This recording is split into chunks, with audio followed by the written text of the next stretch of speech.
Put yourself in position to win big on Kentucky Derby Day with the power of daily racing form.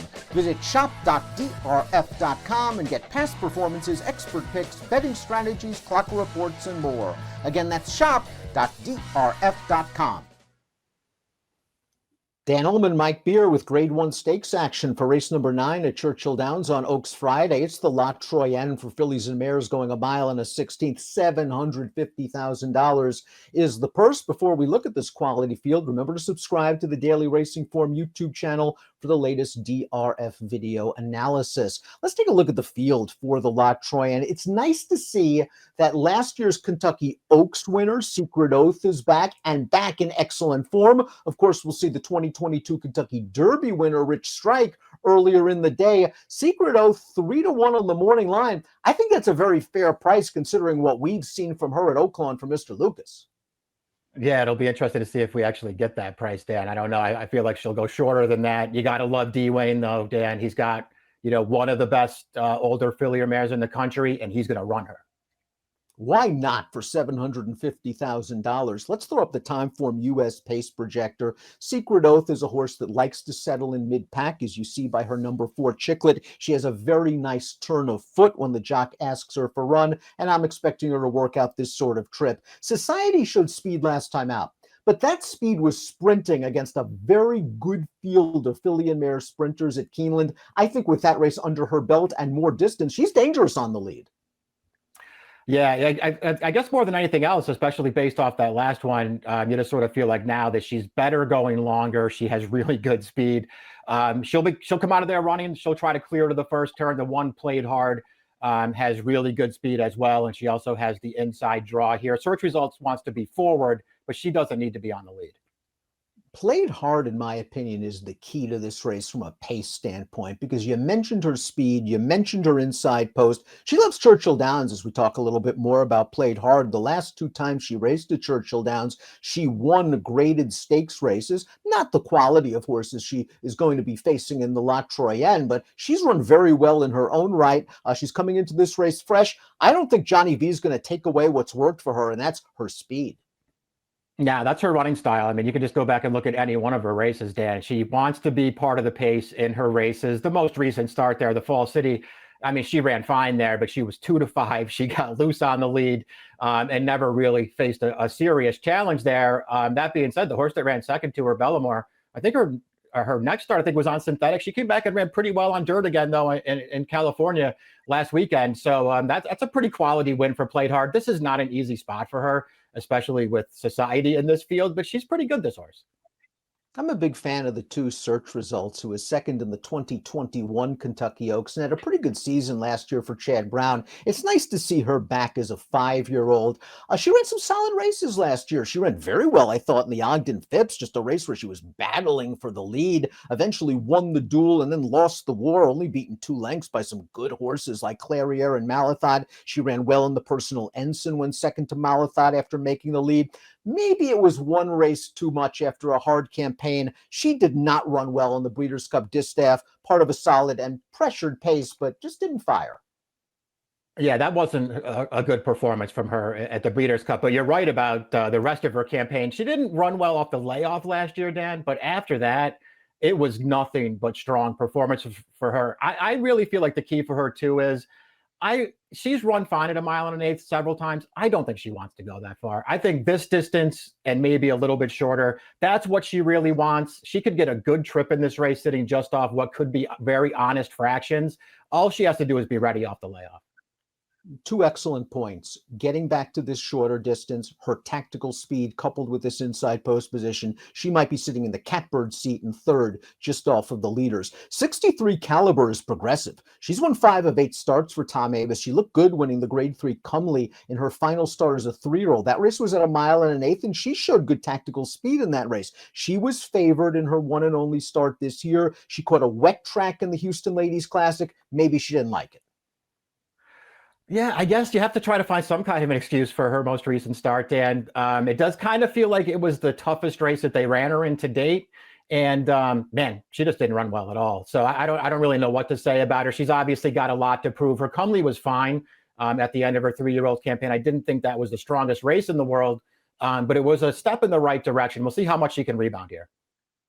Secret Oath, the number 4, last year's Kentucky Oaks winner, 4th in the 2022 Preakness, and she's come back as good, if not better, as a 4-year-old. She won the Azeri in her first start of the year, and she earned her first triple-digit buyer of her career in this race, the prestigious Grade 1 Apple Blossom. Now, this year's Apple Blossom only had 4 horses, but they had 2 of the best fillies and mares in the country. One of them is Secret Oath, who makes the lead here, and for a second looks like she's on her way to victory, but here comes Clairiere, who really comes charging down the stretch, and we know when Clairiere's on her A game, she's very good. Yeah, this is a good performance from Secret Oath. I get it. She was always ahead of Clairiere. She had a clear lead in deep stretch, and she's just going to get gunned down at the end. She still ran really well there. She was super impressive winning the Azeri off the layoff. Several good performances last year as a 3-year-old. It feels like she's even better now as a 4-year-old. Again, Lucas, he just likes to run his horses. He's back in less than 3 weeks to run here. She's still the horse to beat. Sullivan Angel is the number 5. She tried Graded Stakes Company 3 and 4 back, didn't do very well in those races, beaten an allowance competition in her last 2 starts, so she has to improve. Yeah, there are several very interesting horses in here, Dan, outside of the favorite Secret Oath. Sullivan Angel was one that was pretty hard to make a case for. Classy Edition started her career in very good form for Todd Pletcher. New York bred, won her first 3 starts against restricted company and tried a couple of graded stakes races. She went to On the Shelf for a pretty long time. She came back real good at Gulfstream this winter, going 2 for 2, but maybe she's dressed up a little bit. Here's her most recent start, the Royal Delta, race in which she earned a 95 buyer speed figure. Look at the fractions on the top right, 25, 50. The horse she has to beat is a deep closer, Kathleen O. Classy Edition also had the short stretch working for her.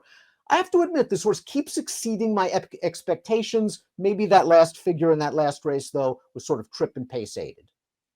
I really don't have anything to add to that, Dan. I really liked her as a younger horse. I thought she had a lot of potential. I'm not surprised that she's taken steps forward in her first couple of starts this year, but man, has she had all the best of it in both of those races. She ran fine last time, but you talk about a perfect trip. Not only were the fractions super slow, she's tracking a 60-1 shot on the lead, a horse who couldn't possibly win. Yeah. And at the end of the day, she holds off Kathleen O, who was the favorite. Kathleen O, to me, is just not that good. This is a way tougher spot. Society is up next. Grade 1 stakes winner. She won the cotillion for 3-year-old fillies at Parks, going a mile and a 16th. In the Breeders' Cup Distaff, like search results, she showed some brief speed. She tired. She didn't run very well that day. Here's her most recent start, though, the Madison. I have a feeling Steve Asmussen was using this race as a prep. She showed good speed. She set a pressured pace. Goodnight Olive is one of the better, if not the best, filly and mare sprinter in the country, and she's going to win this race. Society hangs in there for 3rd, and she'll be forwardly placed, stretching out in her 2nd start of the form cycle. Yeah, I think it might be notable here that she just doesn't totally give way in the stretch, because it really never looked like she was going to win this race, Dan. But she, to her credit, sort of hung in there through the stretch and didn't get totally left behind. It's also worth noting that, Asmussen, for the most part, he doesn't have his horses, fully cranked up, usually first off the layoff. So I think it's fair to just assume he was using that race to get here into a Grade 1 around 2 turns, and she will probably make the lead in this race. A good race makes her pretty tough.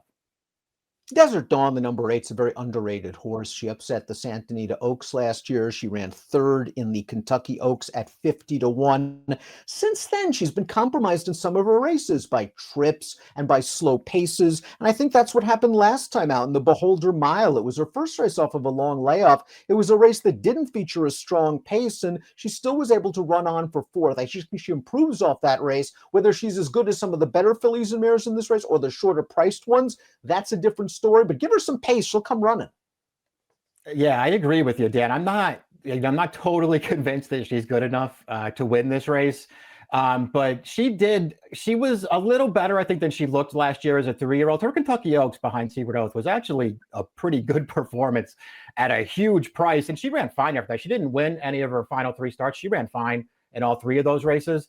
She had a brutal trip last time in the Beholder Mile. She had, drawn towards the outside. Her rider just could not get over on the first turn. She was wide every step of the way around that track, made a run around the final turn and just flattened out. But she ran deceptively well last time.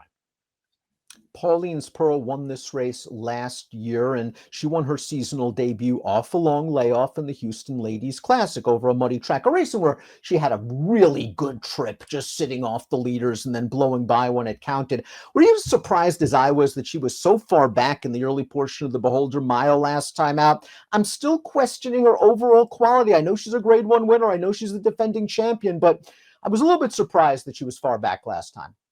Yeah, I was a little surprised by that too. At the end of the day, though, to me, she just didn't do that much running in that race. I realized she didn't get a great position early, but after that, she just didn't really do anything and was never a factor. And that was a race where they, really tested her, Dan. That was a pretty good field.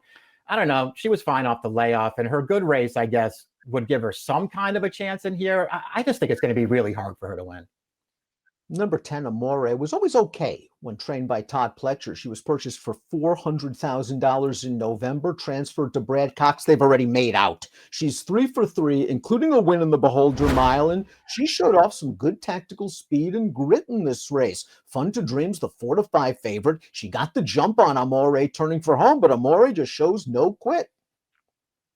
Yeah, this race actually looks a lot like her win too back in the Bayakoa too, Dan. She's just stays and stays and stays really gamely, and she's eventually going to get there at the end. She changes to her wrong lead there, but it doesn't matter. She's going to surge and she's going to get up. She's obviously way better now for Brad Cox than she was when Todd had her. We'll see if she can improve again. She's won at Fairgrounds. She's won at Oaklawn. She's won at Santa Anita. Now she'll try to take the show to Churchill Downs. Let's take a look at our top picks for the Grade 1 lot. Troienne Secret Oath is the horse to beat based on her recent performances. She is coming back rather quick. Classy Edition, I am worried about the fact that she could be dressed up. I also think she's going to be a very playable price in this race, and I think she can show a little bit of upside. But Secret Oath, to me, is the horse she's going to have to beat. Yeah, I think Secret Oath is way the horse to beat in here, Dan. I just don't really have any knocks on her. To me, she's just really good, and this is a great spot, even though it's relatively short rest. To me, I'm really all about the 2 and the 4 in here. I didn't really want to use anybody else. The 8 Desert Dawn is my underneath horse at a price.